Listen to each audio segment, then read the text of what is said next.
Technology never fails. It's the alignment that fails.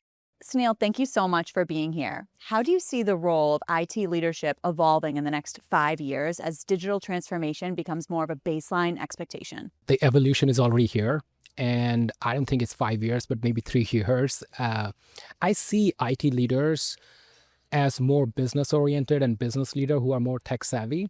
And the role really IT leaders are going to play in future is about not just be a technology keeper, but orchestrating the ecosystem.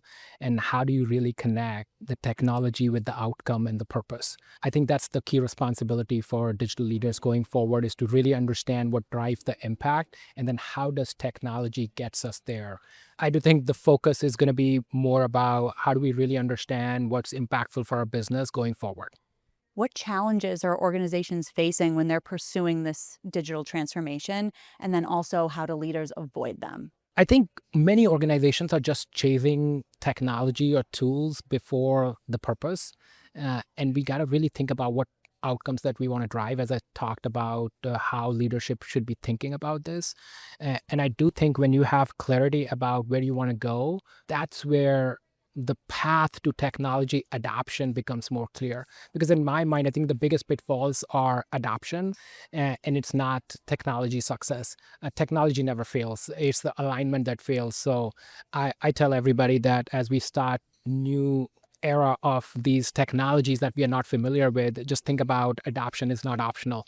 What are the biggest mindset shifts organizations need to make to really harness innovation at scale? So I've been practicing this myself, but I do think thinking truly about AI is going to be here. We just don't know how it's going to evolve.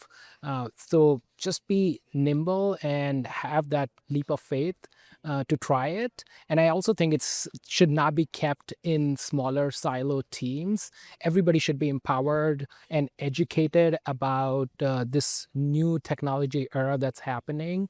And I think that education can help us. Drive adoption, remove that fear that AI is here to replace us. I think it's going to become a partner of us, just like how our mobile phones and internet has become our partners. And I do think just having that mindset of failing fast, adapting, having a little more grace if you don't understand technology, maybe it's just a little more education that we need, and then just empowering teams to experiment. I think that's super important in my mind, how organization can drive this mindset. Sunil, thank you so much. Thank you, Lisa. Thanks for having me.